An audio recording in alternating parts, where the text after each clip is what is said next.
what do you think about these ISIS brides? I'm finding it very fascinating. If you're not from Australia, this is like the big scandal that's been happening for a while.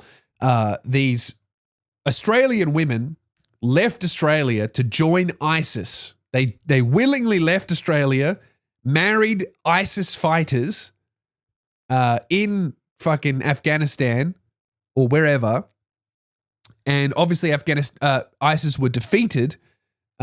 These women have been imprisoned and they want to come home. And there's been this huge debate over whether or not they should be allowed to come home. And I think it's really interesting. It's an interesting, like, political and ethical discussion. Here's what I think. All right. I think that we need to stop calling them ISIS brides. They are just ISIS members. You know, making them ISIS brides like takes away their agency. These women willingly left Australia, many of them without husbands. So it's not like they were kidnapped and trafficked by ISIS sympathizing men. These women left single and got married to ISIS fighters willingly. That's what they left Australia to become terrorists and then married terrorists. And now they want to come back because the terrorists lost, basically. Right? So calling them ISIS brides makes them sound a lot less terroristy than they actually are. By the way, they have children, okay? So they had children over there. Some of them had children in Australia and then really young and then want them to come back. Some of them had children in Afghanistan or the Middle East or wherever they were, and they want to come home. So that's the thing. So firstly, you can't call them ISIS brides. You got to call them terrorists, right? Secondly, I think they have to come home, right? They're Australian citizens. I don't think anyone for any reason should ever be denied re-entry into the country that they were born in. Because the minute you start stripping people's right of return, like some countries around the world have decided to do, I won't name them. I don't know. And if they decide to do that, there's probably a good reason, and I support them 100%. I like traveling internationally. But I think that if you strip Australian citizens' right of return for any reason, even if it is literally being terrorist fighters, I think it sets a real dangerous precedent, because then once you open that door a crack, it's a lot easier to push it open all the way. And that's when you start having people, who leave and maybe they stole something or they said something controversial and they're denied re-entry. I don't think that any citizen for any reason should ever be denied re-entry to a country. That said, I also think that they need to go to prison forever. I think that if you willingly join a terrorist organization or an army for a country that is fighting a war against your country of birth, if you want to come home, you can, but the condition is you're going to be in prison forever, right? A lot of these women, these ISIS terrorists, have had slaves, like literal slaves in their house, working for them that are bought by their terrorist husbands or were captured as prisoners of war, right? So these are like slave-owning terrorist members, not sympathizers, but like left Australia and were encouraging people in Australia to kill Australian citizens, right? Terrorists, right? So I think they should all come home, and I think they should all go to prison. Their children, that's the real dilemma, right? Because on paper, they haven't committed any crime. The kids are Australian citizens. They haven't done anything, but also some of them are like 14, and it's like, well, once you get to 14, it's like, how radicalized are they? I don't know. I think the kids are a much more difficult issue. Obviously, they should be allowed to come in, but you can't really lock them up. But also, you don't really want them wandering around, because how radicalized are they? I think they need to be taken. I don't know. Do they need to be taken from their parents and their communities? Then that's a whole like stolen generation type beat, you know? I have no idea what you do with the kids. I think if they're young enough, like if they're under teens, then they'll be all right.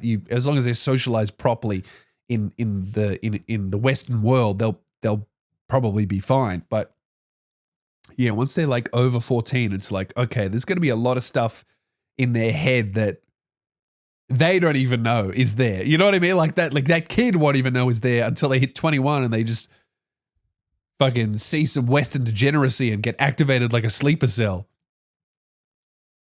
So I don't know. I don't know what to do with the kids. What do you think? What do you think we should do with the ISIS bride's children? The Spearhead Sundays podcast audience are going to solve this one. One thing that was super concerning was there was all this footage of the ISIS brides getting flown home, and they landed in the airport, and they were supported by dozens of men that showed up to, support them and take them back into their community, and they were like pushing journalists and spitting on female journalists and calling female journalists sluts and whores, and fighting and battling with other passengers and media and all this kind of stuff. And it's like that's what's particularly concerning, is like the ISIS brides themselves is almost that's a simple solution, right? Okay, you tried to or were successful in joining a foreign terrorist organization overseas. Yes, you can come back, but you are going to prison forever. But if those women who join those terrorist organizations have 50 supporters waiting for them at the airport, that probably means there's 200 people connected to that community that are supporting the people who supported the terrorists. And it's like, okay, well, how big is this issue?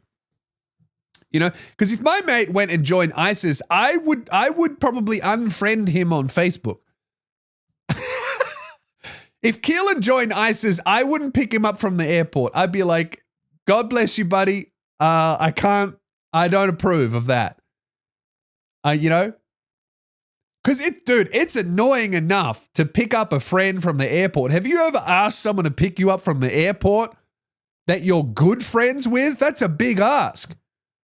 You have to be very good friends or lovers or family members to be able to get an airport trip out of someone.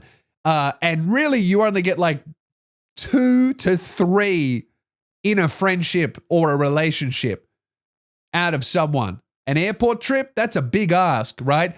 Now, I want you to think in your head, how many people in your life would you pick up from the airport? I'm going my parents, my brother. I'd pick Keelan up from the airport. I'd pick Greeley up from the airport. I think there's maybe some other people, if they reached out to me, I might. Right? Now, if any of those people joined ISIS and then they called me and they were like, hey, can you... I'd be like, what are you saying? Huh? I can't hear you. Hang on. Sorry. Let me just take off my hijab. Can you pick me up from the airport? I'd be like, no way, brother. You joined ISIS. I'm not picking you up from the fucking airport. I don't want to be on a watch list. That's the crazy thing about it, is like picking up the ISIS members from the airport is crazy work, because for sure you're going on a list. I mean, I hope that anyone who picked them up from the airport, anyone that was like pushing and shoving journalists and spitting in the faces of women and calling them whores because they were asking, why are you supporting the woman who joined ISIS? You got to go on a list forever. That's what there's a lot of things that I don't like government surveillance with, but if you're picking up ISIS members from the airport, you got to go on the list. Let's have a look at that guy's. Let's have a look at that guy's laptop. Fuck Hassan Piker's laptop. I want to see what's on Abdullah. what's on his laptop. Abdullah and his 15 friends named Muhammad, who picked up the ISIS brides from the airport. What can I have a look at your laptop, sir? Let's see your Signal chats. Have you burned down any nightclubs recently in Melbourne? I don't know. That's a fucking. That's not. I didn't expect that out of the ISIS bride story. When I saw that they were coming home, I was like, yeah, this is pretty controversial, and it's almost like an ethical conundrum of should we allow terrorist members to come home? And I think the answer is yes, but they need to go to prison forever. And that's what I thought the whole thing would be focused on. I didn't expect to see, a welcoming committee of dudes in all black with their beards spitting on lady journalists. We're like, oh, that's good. That's a good sign for Western Sydney. That's great.